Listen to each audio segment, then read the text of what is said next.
and metrics for success? Yeah, I think that's a crazy one to kick off the panel. But I think it's, I think all of those things you mentioned are great metrics. Personally, I think it's more about understanding the project's life cycle and where they are at, and trying to like really, assessing their growth stage. Yeah. So, early on, it's more about, the onboarding, the community bootstrapping, and, Larb, you mentioned that private beta, so I know you probably know something about that right now. But then, you're rolling into that like sort of testnet phase, and you're iterating, your UX, you're trying to, get into discovery and get more people onboarded. And then you sort of move into those big, quote unquote, hype events where you've got a TG upcoming, you've got a mainnet launch. There's more about focusing on retention and ecosystem growth. I think what we spotted at Galaxy is, working with so many brands, and I'd love to hear your stories as well. It's really trying to, one size doesn't fit all.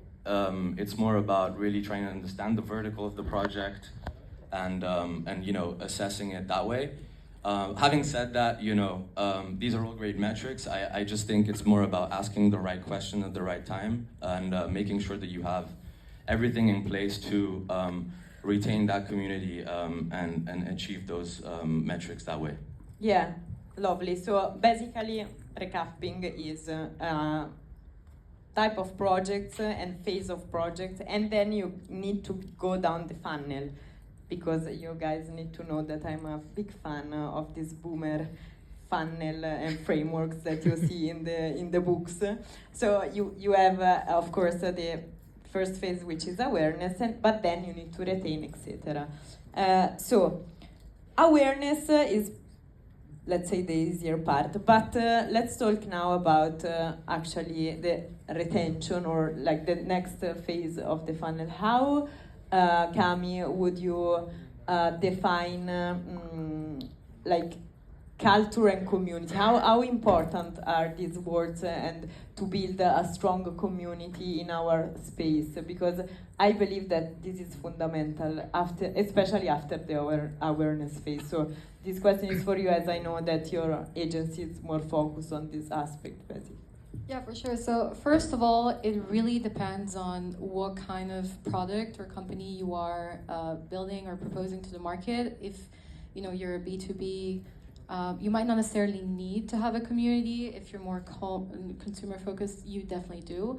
There are 4 things, these like community pillars that are essential when you're looking to, build a community. And actually, before I get into that, I have to say, you need to create culture within your community, and that starts top down. So, working with the team before you're actually starting to go and get those users, get those, community members, mods, whatever it is, like it has to start from the team. So your team needs to have a clear idea what they are, and also have a culture themselves, that because ultimately it is going to transpire in everything that you do. So whether it's just internally in their own company, if you have a really shitty team or a very toxic working environment, chances are it's going to transpire in your community. And same thing for having a really positive, involved founder. People will feel that you're dealing with people, right? So it's all about what you translate. So back to the pillars. So what makes a community? Like you have to have, you have to give people a sense of identity. This can be through maybe a PFP, can be, a tag, an emoji in their like name, whatever that is, a sense of identity that helps them, find it for themselves. Identify themselves. But also identify others, right? It strengthens that group cohesion thing. Then the second one is obviously having shared values. You want to also give them, a language, any shared sort of ideology and perspective. You want to kind of like shape that for them and have people that resonate with these values.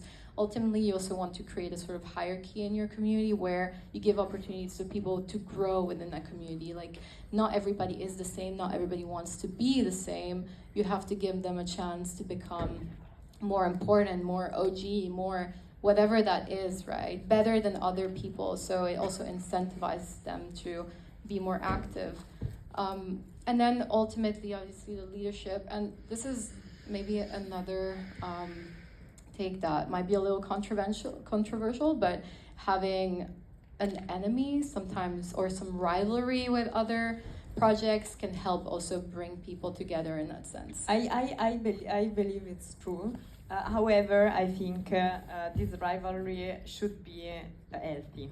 Of course, Because the drama queens that sometimes, I remember the Reddit times, guys, like where people spent hours in writing these papers of hate. Like, what's the point? I agree that competition should be there, but up to a certain point, in my opinion, because we are still, in the end, we are still a very small ecosystem. So we should all go together towards the, the scaling goal that we all have for crypto. For sure, and it's up to the founders to also lead the Exactly. way, right? To set the tone of what is allowed, like how far can you push it? But yeah, of course. And this is part of culture, because as you said, in Italy we say the fish smells from the head, and so this is the point. Larb, do you want to add something about culture? Sure. I think my hot take would be that community is mattering less and less. I think a lot of community efforts focus on fighting over the same small group of people. Yeah. And as crypto merges more and more with the rest of the world, I mean, Robinhood doesn't have a community, right? Like, I don't know if you guys have been in the Robinhood Discord, but I don't think so. No. And ultimately, I think it's really just a matter of product. Like, product is the dog that wags the tail. That's why you see, the phenomenon around Hyperliquid.